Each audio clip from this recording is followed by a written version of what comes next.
Halo semuanya, pada video kali ini gue akan membagikan skema box NTX GGL110 yang merupakan skema box gaje yang pernah gue kembangkan pada channel yang lama. Skema ini dikhususkan untuk transducer speaker legacy dengan tipe LG 10382. Jadi karena kebetulan skema ini memungkinkan, jadi di sini gua coba hidupkan kembali, meskipun ini mungkin gak bakal menarik bagi sebagian orang.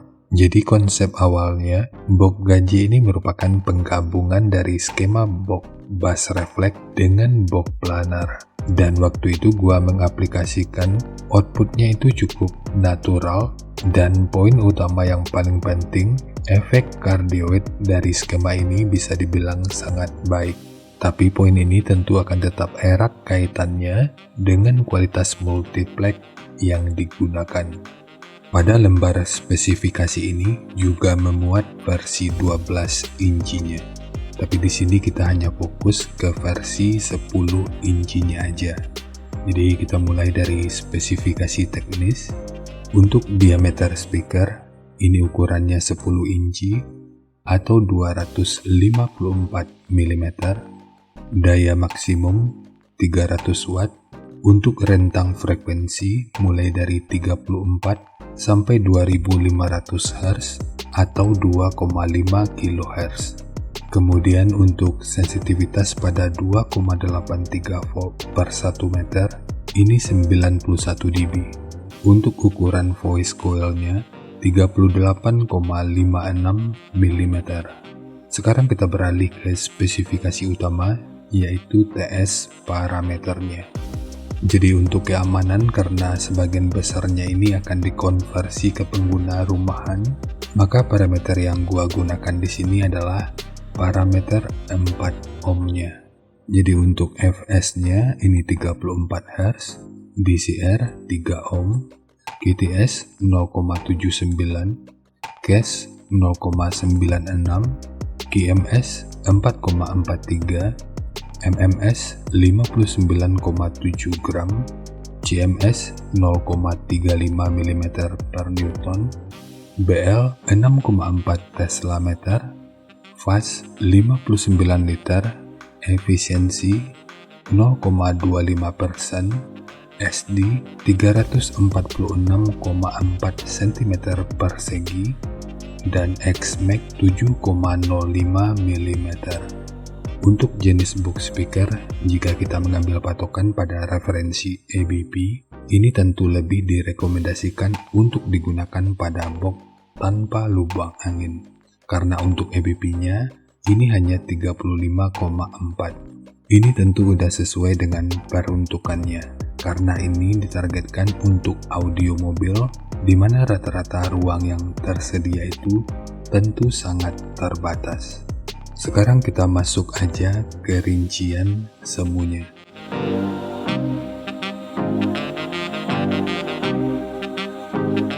Untuk rincian semu, poin yang gua gunakan di sini adalah 130 watt pada minimum impedansi 3 ohm.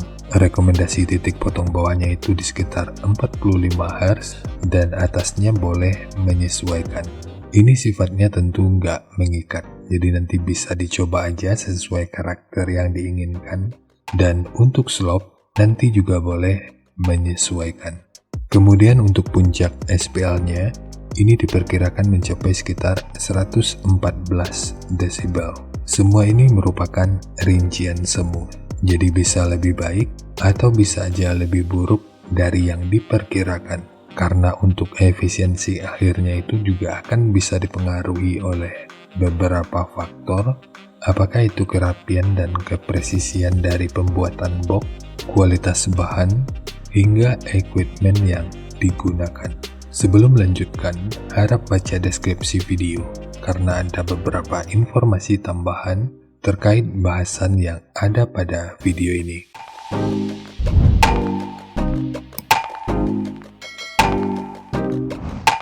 Dan berikut referensi yang gua gunakan dalam mendesain skema box speakernya.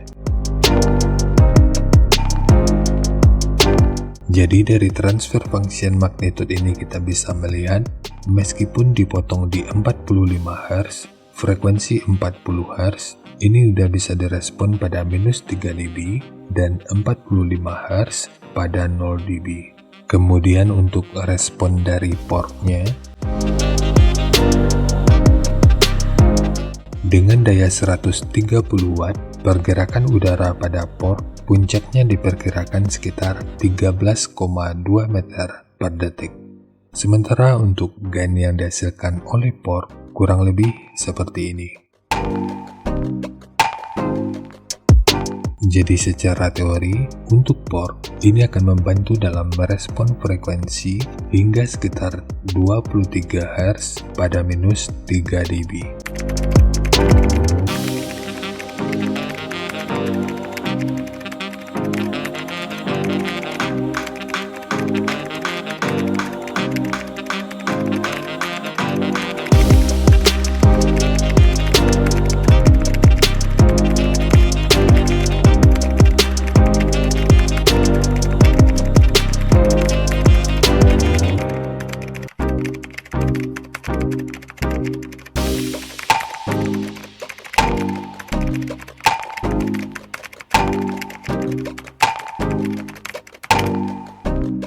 Sebelum membahas skema, kita bahas dulu berapa lembar multiplex yang dibutuhkan untuk satu box speaker ini. Meskipun tanpa visual, perkiraan kasar untuk satu box ini akan menghabiskan sekitar 1 lembar. Ini tentu dengan asumsi tanpa kesalahan dalam proses pemotongan bahan. Sekarang langsung kita bahas aja skemanya. Untuk multiplex, ini menggunakan multiplex dengan ketebalan 12 mili. Kita mulai dari tinggi, jadi tinggi box ini adalah 500 mili, panjang ke belakang 600 mili, kemudian lebarnya 340 mili. Jadi ketiga poin ini merupakan ukuran terluarnya. Sekarang kita beralih ke ukuran internalnya. Sebelum kita masuk ke ukuran internal dari portnya, kita bahas dulu panjang totalnya. Jadi untuk panjang total yang kalau kita ukur dari sudut ini sampai ke sudut ini ukurannya 447 mili. Sementara ukuran dari sudut ini sampai ke sudut ini ukurannya 141 mili. Ukuran dari sudut ini sampai ke sudut ini ukurannya 70 mili. Kemudian untuk triplek dari dudukan speaker ini menggunakan 2 lapis, satu sebagai dudukan utama dari transdusernya dan satu lagi sebagai penguat dari dinding luarnya. Lalu di sini ditambahkan penguat berupa sekat yang bentukannya seperti ini. Untuk ukurannya 160 mili dengan ketebalan 24 mili. Biar lu nggak ragu, 24 mili ini merupakan hasil penggandaan dari 2 potong multiplex 12 mili. Jadi sekat ini bertujuan untuk meredam getaran serta bocoran suara ke belakang. Lalu segitiga ini bertujuan untuk mengurangi potensi kebocoran. Sekarang kita beralih ke ukuran port yang digunakan. Jadi untuk satu box speaker ini, portnya akan membutuhkan 6 buah pipa PVC dengan ukuran 2 inci. Dan referensi pipa yang digunakan di sini adalah pipa PVC Ruchika. Sementara segitiga ini hanya bertujuan untuk menambahkan estetika aja.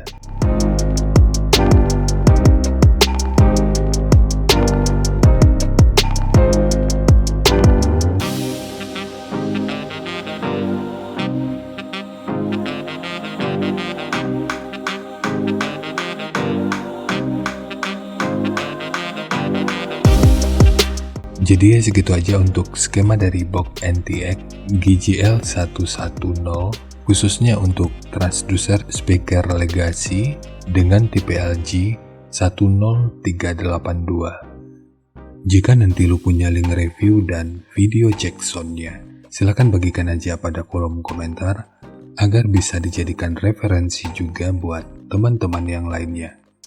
Terima kasih untuk lu yang udah nonton sampai detik ini. Bagaimana tanggapannya atas bahasan kita kali ini? Sampaikan aja pada kolom komentar, biar kita sama-sama bisa belajar agar lebih baik lagi. Dan seperti biasa, jika lu suka dengan bahasannya, silakan like dan share aja videonya ke teman-teman lain yang sekiranya juga suka dengan topik yang sama. Untuk lu yang udah berlangganan, terima kasih banyak atas dukungannya. Dan untuk lu yang belum berlangganan, jika berkenan, bantu subscribe-nya. Dan jangan lupa untuk baca kolom deskripsi dan kunjungi juga tab komunitas untuk mendapatkan informasi dan update terbaru. Jadi segitu aja, dan kita ketemu lagi pada video yang lainnya.